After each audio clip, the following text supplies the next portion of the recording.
Wellesley-Weston Lifetime Learning offers non-credit courses to seniors in the greater Boston area. For more information about WWLL and links to our videos, please go to www.llcourses.org.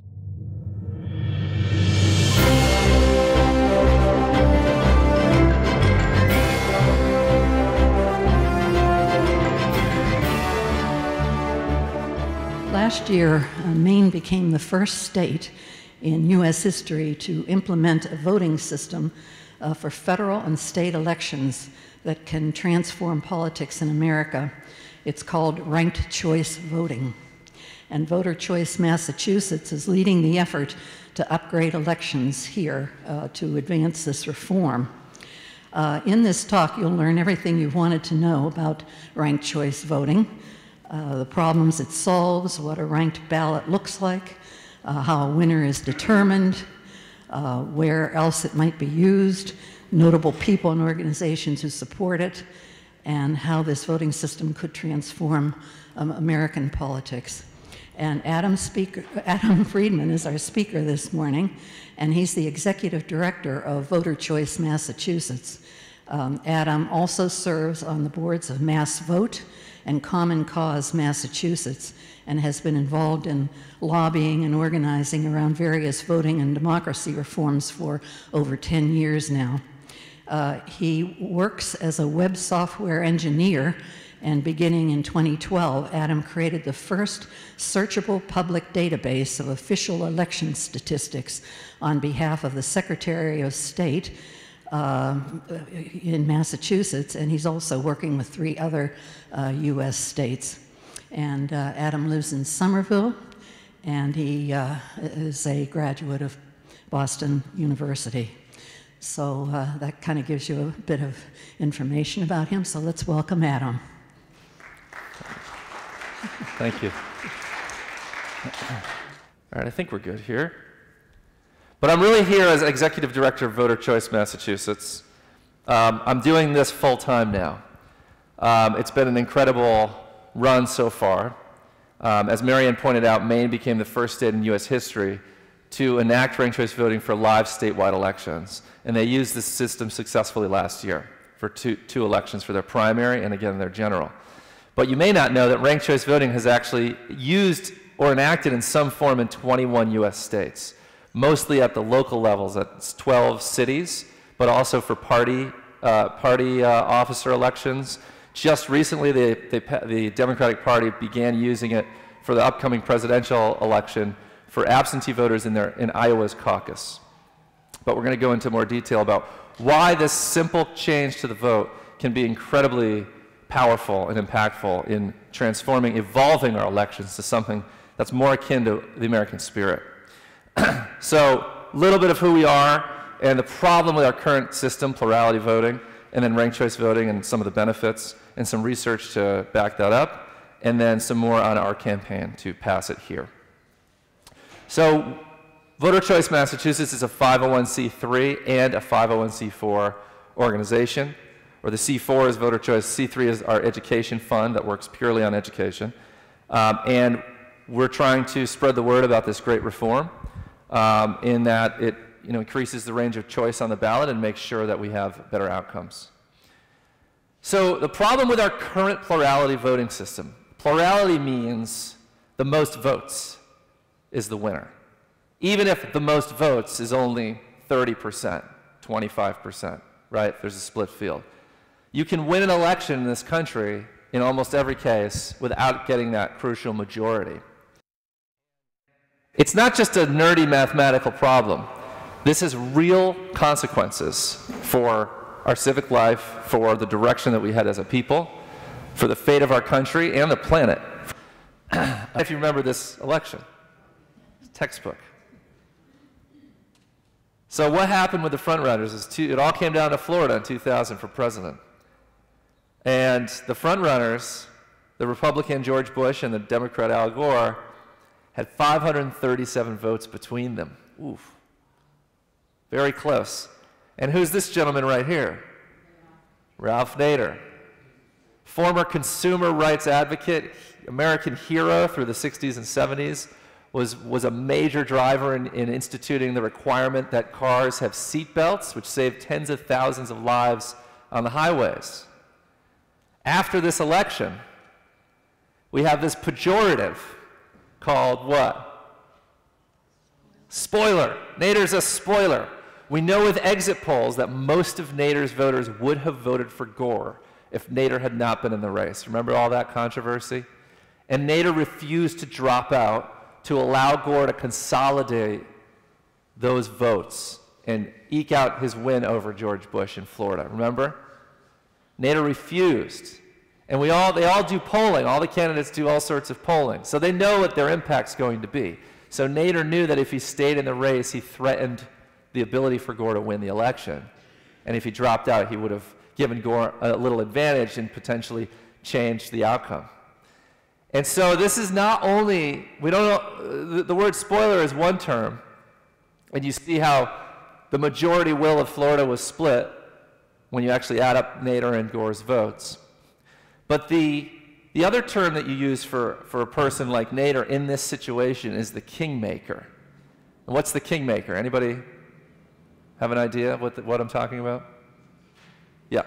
A very small percentage of people can get together and swing the whole thing and choose. That's right.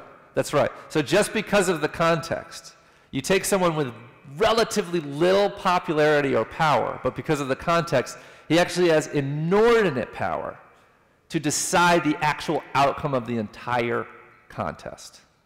So that is a big security vulnerability, that we have this loophole in the design of our plurality system, that someone with this little power has that, this little popularity has that power in this case. So here's another example of where plurality voting can do some harm in the crowded field scenario. So that was a three-way case with a spoiler. This is the crowded field. And everyone might recognize this gentleman here, the bottom right corner. How many candidates were in the Republican primaries for president in the last presidential cycle? What are we counting here? 14. 14. How many votes does a voter get? One vote. So if there's a particular candidate that has a passionate base, a faction, a tribe that sticks together, even if otherwise he is hated, people don't like him. This is just an example, and this isn't just a Trump example. There's lots of examples in our history when you actually start looking. That person can hold their base together. The majority around them is split because there are too many other options, and he can continue to win those elections. And Mr. Trump did win his early primaries. Go look through on Wikipedia, you'll see, with between 25 and 35% of the vote.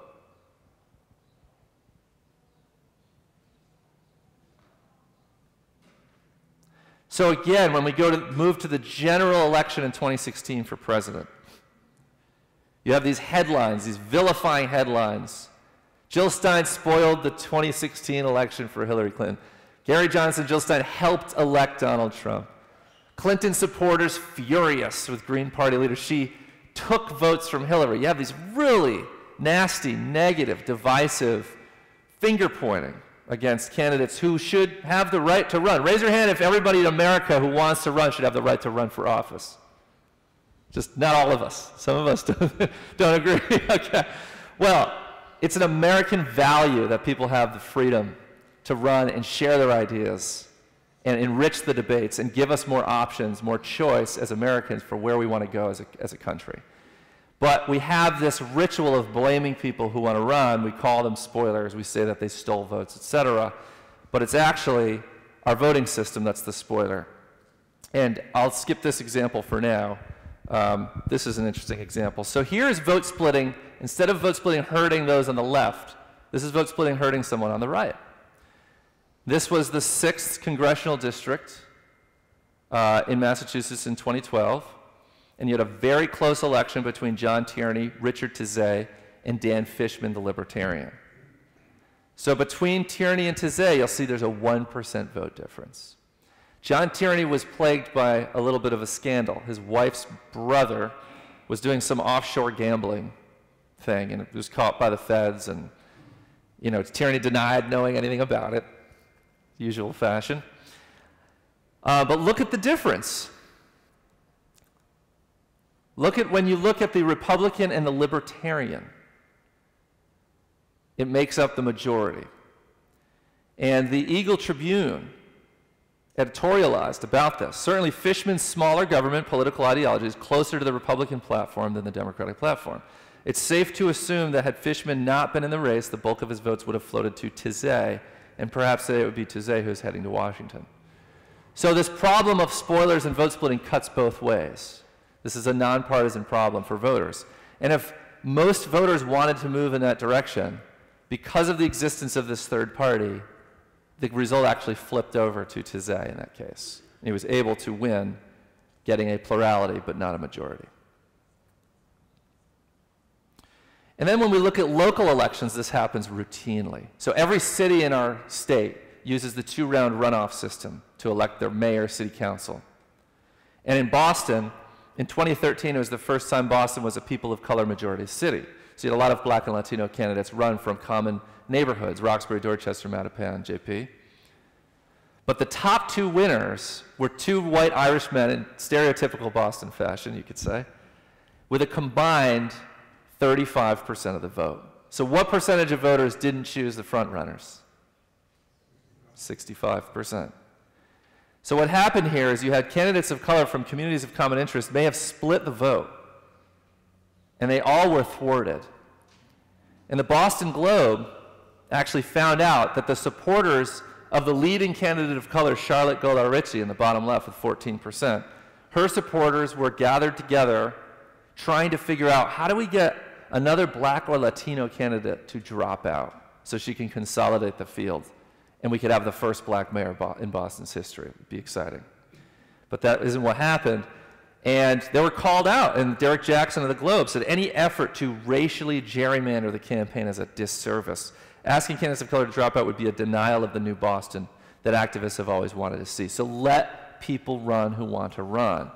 But unfortunately, we have a zero-sum dynamic that's set up by our current voting system, the plurality voting system. This is very interesting because you could have an emergent and very popular platform or set of values or set of identities that voters want to support.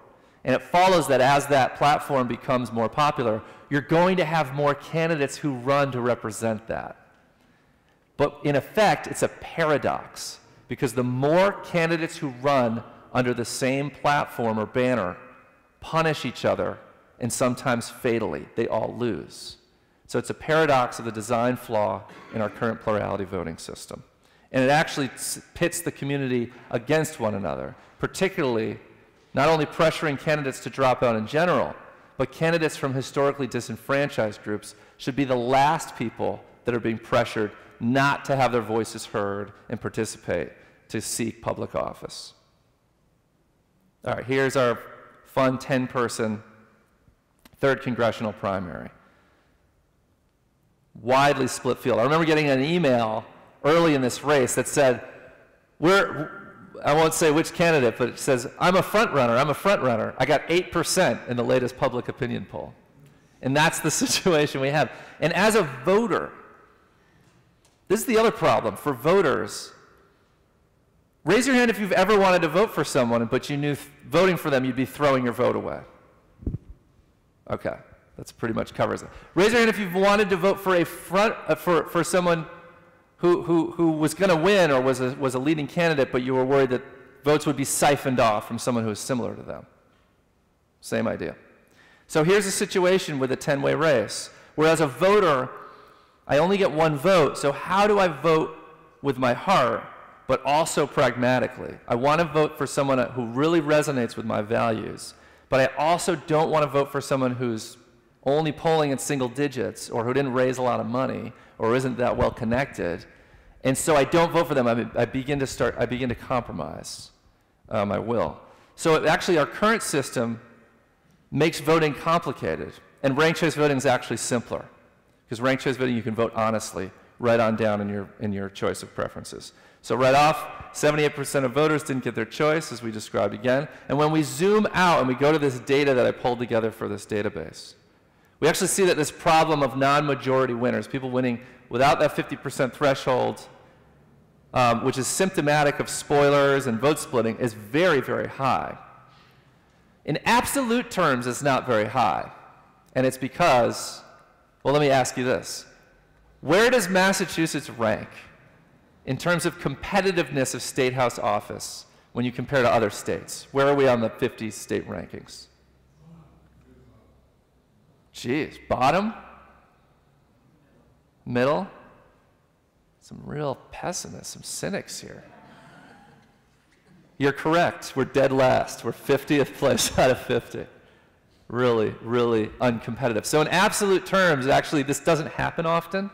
But when it counts, when you have 3 or more candidates in the race, it happens at very high frequency. 86% of 3-way or more district attorney races result in someone not having a majority. And almost half of state rep races. All right, so this is just to give you a break from the charts and graphs and tables and things. All right, we get the idea here. So the spoiler is the system, and it's pretty clear why. And that last bit, negative campaigning, I'm going to go into in a minute later. Okay, everyone's been waiting for this. You get the problem. So you see the ballots. Pick up those pink ballots. So this was a real election.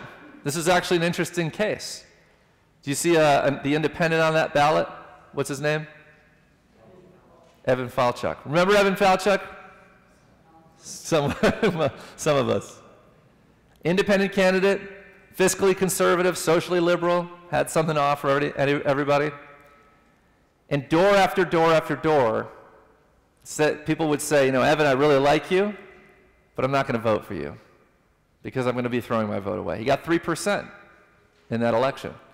And the top 2 candidates only got a couple of percentage points between them. That was the difference. So Falchuk may have played spoiler. We're not sure which way. We're not sure how, because we don't have the data, because we only get people's first choices on their ballot. If we had a ranked ballot, we'd know a lot more about what voters wanted in that election and in every election. And so here's how ranked choice voting works. It's very, very simple. So you rank order in order you like on the ballot. First choice, second choice, third choice. But another way to look at this is you can still vote for the way you vote now. But now you can vote honestly for your first choice. And then you get the benefit of having backup choices. In the event that your favorite can't win, your vote will instantly transfer to your next available backup choice. So if I want to vote independent, I can finally, in the American system, freely vote independent. If I want to vote third party, I can vote for third party. If it's in a primary and I want to vote for someone who isn't a party machine darling, I can do so. This is a system that incentivizes people that have fresh ideas, bring new ideas. They don't need to be the top fundraiser, because governing is about governing, not about fundraising, right? So I want to think about who I really believe in to govern and render my voice with integrity. So you don't have to vote for all the candidates. You can only vote one if you choose to, and you can leave the rest blank. So you can literally vote the old way. So keep that in mind. So we're not forcing voters to do anything differently if they don't want to. We're giving voters additional power should they choose to utilize that. Make sense? All right, so let's determine how we get a winner with ranked choice voting. This is usually like the key question once people know the basics. So you start by only counting the first choice rankings. Everybody submits their ballots into the optical scan machine or however we're doing the voting. You don't look at the rankings at all. If any candidate has a majority of first choices, they win. You don't look at the rankings, the election's over. That's the point of the system. However, if we have a split field and there's no majority of first choices, now we go into an instant runoff count. It's very simple. So this is done instantly using computer tabulation. It's an open source software. You can write it in Excel in 10 minutes. You eliminate the weakest candidate. You eliminate the lowest vote getter. Those voters have their votes transferred because their favorite's no longer in play, right? but one person, one vote. So everybody has a vote that stays in play. And so there's no majority. We have a strong orange, strong purple, weak purple candidate. What do we do in this first round of the instant runoff? We eliminate weak orange. Those voters get their votes transferred. So everyone has a voice. They don't throw their vote away. That's right. So they get their vote transferred to their second choice. So in this example, it's just an example, they're mostly orangey voters, so there's a center of gravity toward the other orange candidate. And then there's a few that want to go elsewhere. As you saw the 2000 exit polls, 27% of Nader voters would have voted for George Bush second. And they should be free to do that. Voters are not a monolith. Let voters do what they will. And so now we have a second round of the instant runoff. Do we have a majority now? No. So what do we do? Yeah. Get rid of the other weakest candidate, which is weak purple. Transfer those voters' next choices on their ballot, whether it be their second choice or their third choice, to their next favorite. And now, so strong purple, there's an affinity of these purple voters to stay with purple. So now, does any candidate have a majority? Yeah. Strong purple has a majority and wins the election. So it's the first candidate to majority. And so if we were using our pick one and pray plurality ballot, who would have won this election? Strong orange, man. Good. But with ranked choice voting, we have strong purple. So if you look visually, the actual majority wanted to move in a purple direction. I guess I could just use this, huh? And with ranked choice voting, that majority can consolidate. But with plurality voting, it's buried. We don't have more data, more richness of what voters actually want beyond their strategic favorite. With ranked choice voting, you can vote honestly, and because you can always have backup choices, so you get the benefit of both. You can vote honestly and pragmatically, and ranked choice will find your strongest of your favorites. So let me stop here for questions too, because people often have questions about the count. Yes? Maybe. I think I can speak loudly enough, but you can't hear me. Okay. Can you hear? I can hear. I'll repeat it. It was under 50%, right? Yep. In some states, I'm not sure if it's everywhere, there's a runoff, Yep. right? So you can't do this, you can't test this scientifically the way you could. In other words, you can't have a control group. You see what I'm saying? But the nature of the election is that it's a runoff. So you have to, there's no way of correlating what would have happened if you went through. Right. Right, you can't run the same election both with ranked choice and without ranked choice. So you said a one-off, not a runoff. Oh, I'm sorry. Right? A runoff. A runoff, okay. Okay, do you understand the question? So No, because you just made a statement. You can't test this scientifically. you can't test it scientifically because you can't compare what the election would look like, the results would look like if you had ranked choice, or if you had a system where if you Voters would behave differently. yes. Well, Right, so I can't say that. They might not. Right. They might or they might not. Right. You know, you're making an assumption That's right. that it's going to work. That's right. It's a trust-based thing here, that people are going to vote in the same way, and they're Correct. okay. Correct. So what would happen if people had ranked choice voting? That's right, we're gaming it out. We don't know with scientific certainty because it's history. So we're trying to game out or use our educated guess about how voters would behave. So let's all do that together just in this room. We're all smart people, right? Raise your hand if you have an advanced degree. I mean, actually, I don't, so you guys, okay. Okay, so most of this room.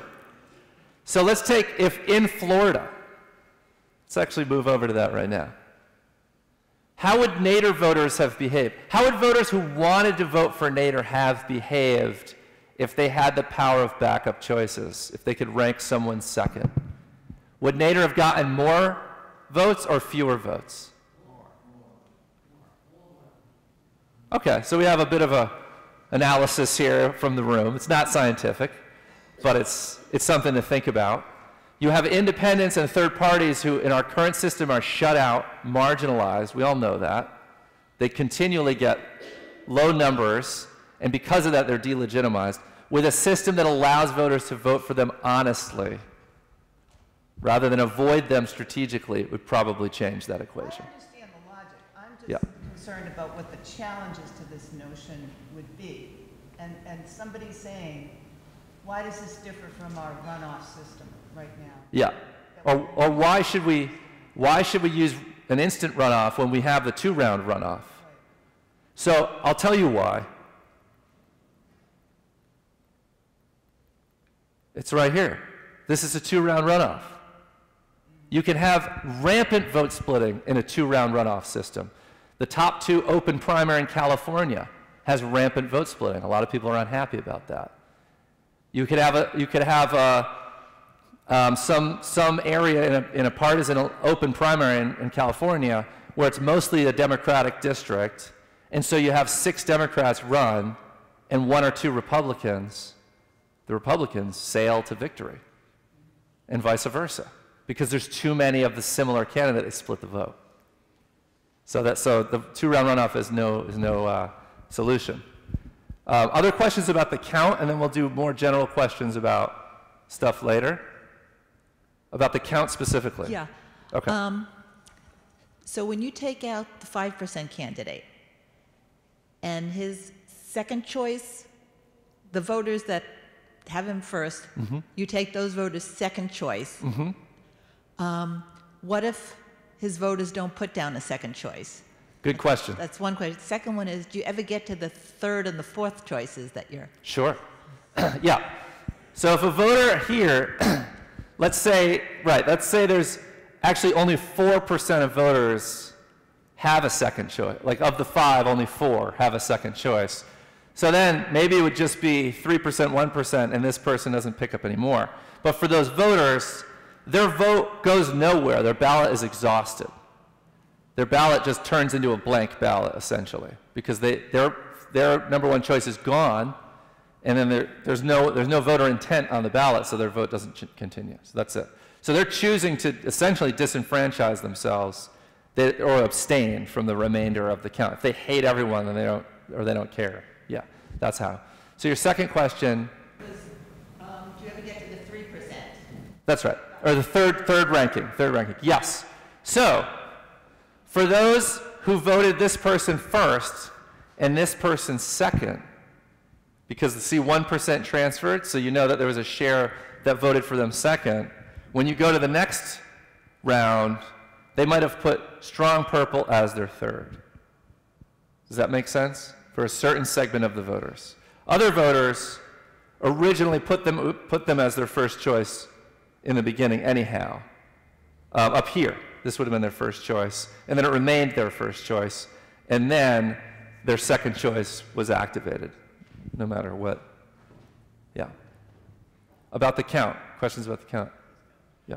You said that Jill Stein was a spoiler against Hillary. One could argue that Johnson was a spoiler against Trump. That's correct. But that the percentages were quite different, the two of them? Yep. Let's take this Jill Stein had a higher percentage than Gary Johnson. Is yes. That okay. Yeah. In the swing states, yeah. Let's get on with it. Last question about the count. Well, there seems to be questions about the electoral voting system and whether we should do away with that. How would that impact this? Oh, electoral college. Yeah. That's okay, I'll take that question. Yeah, so if you use this system for president, currently you would want to use it only state by state by state. We don't take a position on national popular vote or doing away with the electoral college at voter choice. So there's a Common Cause has been working on that. There's a big movement for that. Ranked choice voting can be done for each state to pick its majority winner for president. And it solves the spoiler problem. Spoiler problem is cropping up in particular states. So the spoiler problem isn't a problem of electoral college versus not electoral college. So that will happen irregardless whether the electoral college is there, and you need a solution for that because we're getting weird results in these states where these spoilers are flipping outcomes. So you can still use ranked choice voting for each state to pick their majority winner, free of spoilers, and then you can still send your winner-take-all set of electoral votes to the final count for president. But you can also do a national ranked choice voting election, but then that's down the road. That's going to be 20 years out or so. All right, let's jump into some more stuff. So this is interesting. With ranked choice voting, you could let's get really unscientific here and think about how elections could have been different if you had this system. Why didn't Bernie Sanders run as an independent in 2016 for the general election? Raise your hand. Why didn't he do that? He was an independent most of his federal career. Why wouldn't he do that? Oh, he didn't want to be the spoiler. He would have pulled a Nader. He would have committed political suicide. So it creates a disincentive for people to do that. But imagine how different this election would have been in the general election with his third voice talking at the debates, sharing his policy proposals, creating a bit of a buffer between the usual mudslinging that was going on between the front runners. So we also know that there were 2 million Democratic voters who did turn out in 2012 who did not turn out to vote in this general election in 2016. Very interesting. So how many of those do you think were disaffected Bernie supporters that stayed home after the primaries? Many of them. And ranked choice voting, again, it creates, when you include more candidates, candidates are one of the biggest drivers for voter turnout. People turn out to vote for someone. They turn out to vote for a vision, something constructive, moving the country forward. So when you shut out certain voices, you're actually shutting out segments of voters who would otherwise get in the game and be a part of it and engage. So that's a net loss for our civic life there. Now our current upcoming election for president. So whoever wins that Democratic nomination is going to face off against Trump. And if the nation's top barista stays in the race, now we have another problem. So we say to the American people, you can either get Schultzed or get ranked choice voting. It's all up to you. Okay. So we talked about Maine. It passed in 2016 by the ballot. It was used twice successfully last year for their primary and their general. It's used in 12 cities around the country, including Oakland, California, Minneapolis.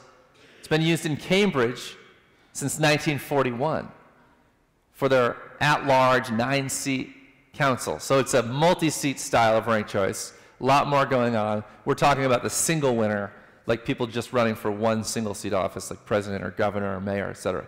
Santa Fe, it was used last year for the first time, record voter turnout. It's been enacted in all of these cities as well. Amherst just enacted last year, Memphis, Tennessee, enacted not too long ago, and many more. Around the world, ranked choice voting is used in several countries. In Australia for over 100 years for national elections. Same with India for about half a century. Ireland for almost 100 years to do direct election of their president, and many other layers of governments, mostly you might notice in the British Commonwealth. We'll skip the Academy Awards for now, it's used there. 50 colleges and universities use ranked choice voting, many, many, many professional organizations, including the National Organization for Women. Okay, so this is one of my favorite parts. So our current system incentivizes candidates to go negative. You have to get your base, and then you peel away just enough swing voters to get just more than your strongest opponent in order to win. And this means that negative campaigning works. If you can beat down your opponent, those swing voters will go to they'll be afraid to vote for them, they'll go for your side. With ranked choice voting, it changes the incentives. The East Bay Times in San Francisco cited that candidates have been campaigning together for the Board of Supervisors, which is like their city council, trying to win goodwill of each other's supporters. And in Minneapolis, same idea. In the mayoral election, it was remarkably positive, and candidates said they didn't want to alienate each other's supporters for fear of losing out on second choice votes. And check this final sentence here. At the end of their final debate, they even sang Kumbaya. Now these are the dangers of ranked choice voting, where it can go too far. I don't condone this. I think it's a little too corny. We do have the video for this, but we don't play it because it's just kind of torturous to watch that. But But it really does speak to how the tone and tenor can change with the system. So when you campaign under the plurality voting system, if I support candidate purple, I come to a house that has a sign for candidate orange. Do I knock on that door and win their support? Under the current system. Raise your hand if you've knocked doors before for a candidate. Nobody? Oh my God. You don't. You go to the next, you skip it. So in campaign strategy, you just skip the door. It's not worth your time. You go to the next door. You don't engage with that voter. Like, they're locked down for that candidate. It's a zero-sum situation. They already picked their favorite, and they only have one vote, so that's it. But with ranked choice voting, you do go to the door. You actually ask that voter for their second or third choice. You say, look, I know my candidate's not your favorite, but we have, marriage equality in common, or the environment, or something in common. I'd love to earn your second choice vote. You have a constructive conversation on the issues. You reach across for common ground. What I won't do as a canvasser, ever, is go negative on their favorite and cast aspersions on their character. Say they cheated on their spouse, or they ran their business into the ground, or they're unfit for X and Y, and just try to dig up whatever opposition data I can on them. Because then that's going to alienate that voter. They're not going to put me second or third. So it incentivizes us to find common vision and common ground. Betsy Hodges ran for mayor under this system in Minneapolis and speaks to this on a video. We can share the slideshow with all of you after. You can click through and see some of the stuff to drill into it. And there's really good scholarly research on this that bears this out. They did wide exit polls on voters in ranked choice voting versus non-ranked choice voting cities. And they found that inordinately, in ranked choice voting cities, you had far fewer voters experiencing negative campaigning versus non-ranked choice voting cities, seeing candidates go negative. People wonder, well, is this system confusing? Do voters understand it? Or do they throw their hands up and not vote? Or do they make errors on the ballot? Or do they don't turn out? No, actually, when you compare ranked choice voting to two-round runoffs, you get a 10% increase in voter turnout on average across elections. And there is actually no statistically significant difference in error rates on the ballots. People know how to count 1, 2, 3. They know how to mark their ballots. And another factor for determining, do voters understand this? Do they actually use the rankings, or do they just vote for their favorite and that's it? In Maine's first ever statewide primary election, nearly 90% of voters in their Democratic primary used the rankings. And in Santa Fe, New Mexico, the very first election with ranked choice for mayor, 88% of voters used the rankings. And get this, 61% of voters ranked all 5 choices for mayor. So that begs the question, does ranked choice voting actually incentivize voters to engage more deeply, to do more research, and think more fully about the candidates and the elections and civic life? Do they only get a 30%, 40% turnout? No, turnout is not, there's no, in terms of comparing ranked choice to just a single primary or general, there's no, I mean, I think around the US it's around 50. I'm a little confused as to how this relates to the electoral ballot. Electoral college? Electoral college. Yep. Which I guess only applies to president and vice president, is that true? Yes, so this ranked choice voting does not have any particular impact on the electoral college. So the thing that most of us vote for, or the office, and are concerned with, is the president. So in order to get this, benefit from all the things that you pointed out, we've got to have a constitutional change. Is that right? An amendment to change the way we vote for president. So is that correct? No. For ranked choice voting to be instituted, you can do it. For each state can pass its own ranked choice voting law. Yeah. And each state can use ranked choice voting to decide its electors, to contribute those electors to decide the president for their state, the majority winner for their state. So you don't need a constitutional change for that, which is good. It makes it a lot easier Absolutely. to enact. Yeah, exactly. And my other question is, it sounds good. but you go too fast for me, and I can't keep up with all that thinking. So have you done a YouTube or something that this stuff we can look at it at our own pace? Yeah. We're about to do one because this video will be on YouTube, but we have other videos. Yeah, we have about probably 15 recorded videos from various talks we've given around the state. And in some places with the stuff you gave? Absolutely. Yeah, voterchoicema.org is our site. Please. Oh, voterchoicema.org. And that's printed on, I think, all 3 of those sheets you have. Great. Okay. Yes. Thank you. Yes. You can let me know to slow down, too. Sorry if I'm a little too fast. So in Massachusetts, who will make the decision if we go to ranked choice voting? Is it the voters or is it the legislature? Who's going to make it and when? I'm holding you in suspense. It's coming. I'm sorry. I hope this isn't dragging on too long, but I'm gonna jump into that in a minute. Yeah. Yeah. Let's get to the action part. Let's get this done. I like that.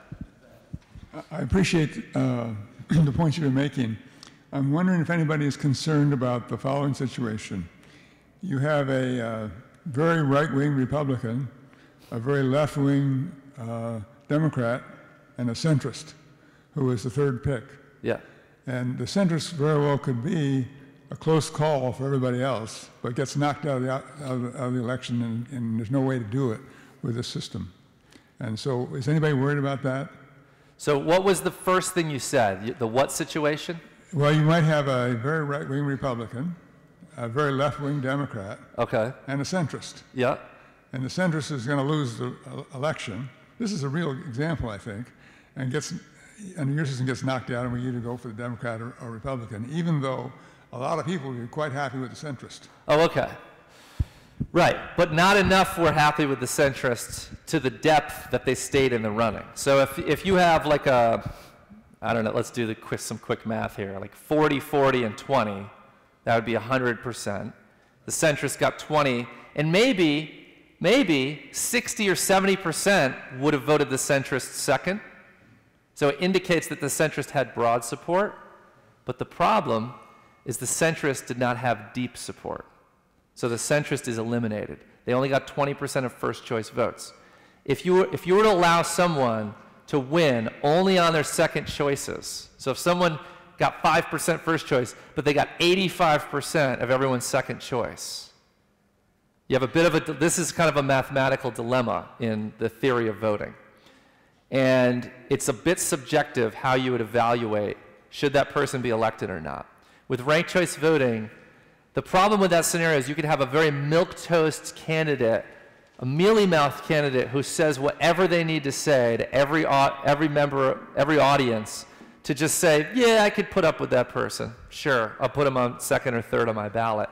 But they don't really stand for anything, and so they don't get very many first choice votes. And so should that person go on to govern or not? And there's no right answer objectively because it depends on how you evaluate those qualities. But with ranked choice voting, they would be eliminated because they're not really standing for anything, and so they couldn't muster first choice votes. They get knocked out. You could also get someone who has 40% first choice and no second choices, and then eventually, maybe in the last round, they don't quite have the majority and they got knocked out, and they have no other second, they're hollowed out support. So that's what happened in the 2nd Congressional District in Maine, where you had Jared Golden, Bruce Poliquin, and 2 independent voters. One of the first congressional case where ranked choice voting is used, and there were 2 independents that polled 8%, and most of those voters wanted Jared Golden, and Poliquin won in the first round, but then lost because he couldn't get a majority. And he was crying, it's not fair because I had the most first choice votes, but he didn't have the will of the majority. Yeah. In Maine's adopting ranked choice voting, is it known why the then governor, Paul LePage, was opposed to it? Although he's noted to be ornery about a lot of things, but did he ever articulate his reasons? If you consider this articulation, he said, this is the worst thing in the world. He said some really hyperbolic nonsense, and he wrote, when Jared Golden won his congressional seat over the Republican with the system, Governor Page had the gall to write stolen election on the actual certification papers that he is constitutionally bound to sign. And it was just an insult to the office, in my personal opinion. LePage won both of his elections without a majority. Maine has a lot of strong independents who run, and many of them lean left. And independents were running and splitting the vote from the Dem in both of his general elections. So there was probably a tactical reason why he opposed it, not so much a philosophical one. Yeah, let's get to the action. All right. Okay, so we built, after Maine passed this in 2016, I called a meeting of 54, I thought I'd get 5 or 10 people to my Boston office. I had 54 people come out. I had a little list of 200 election reformers just through my voting rights work. And we grew that list in the last 2 years. We've grown that to over 25,000 people statewide so far. About 5,000 of those have signed up to volunteer with us. This number is old. We've raised money. We've raised almost $750,000 so far. We started hiring staff. So we were all volunteer. We had no legal entities, no bank account, nothing. And we've built quite a big movement. We're actually the largest statewide movement for ranked choice voting in the country today. Now, if this were to go on the ballot, there's 2 ways to do this, right? We could enact statute, enact law through the legislature, pass a couple bills or a bill, or enact this by the ballot. So if we were to do a full lobbying campaign, it would probably be a $3 to $4 million equation. If we're going to do a ballot question, it would probably be about $10 million.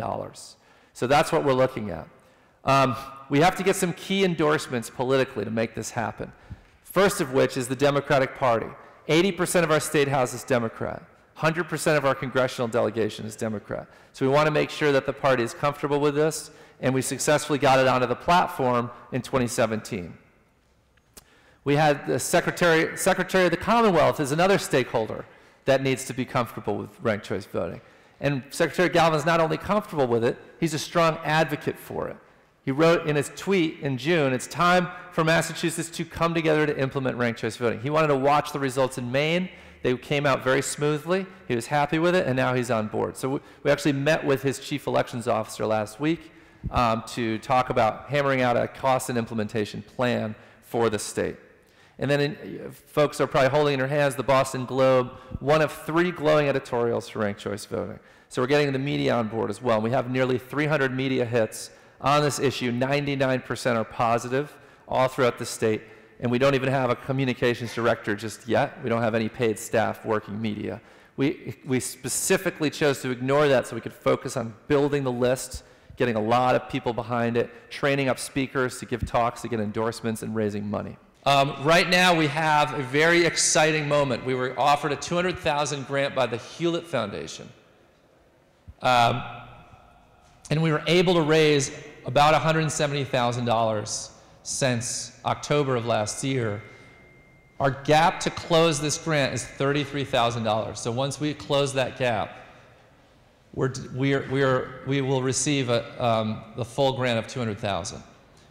That will allow us to hire a communications director and to explode, to turn hundreds of media hits into thousands across the state, and then our full battery of field organizers to make sure we're continuing to get the word out about ranked choice voting.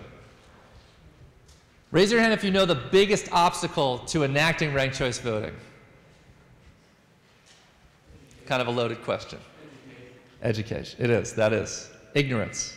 Most people don't even know what ranked choice voting is, or they've just kind of read a little bit about it, but they need to understand it.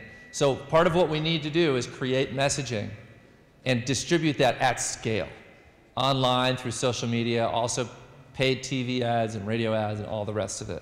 Very, very important to communicate what ranked choice voting is, what the benefits are, and why we need it now in 30 seconds. And I know this was a lot longer, but we do have short form videos and things that we're doing that. But we need to distribute that at scale. So anything you can do to help the movement would be fantastic.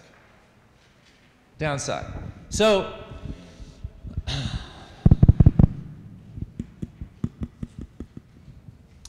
I mean, some people have trouble with the idea that you can have backup choices. They say you should take a stand, you should vote for what you feel like, and that's it.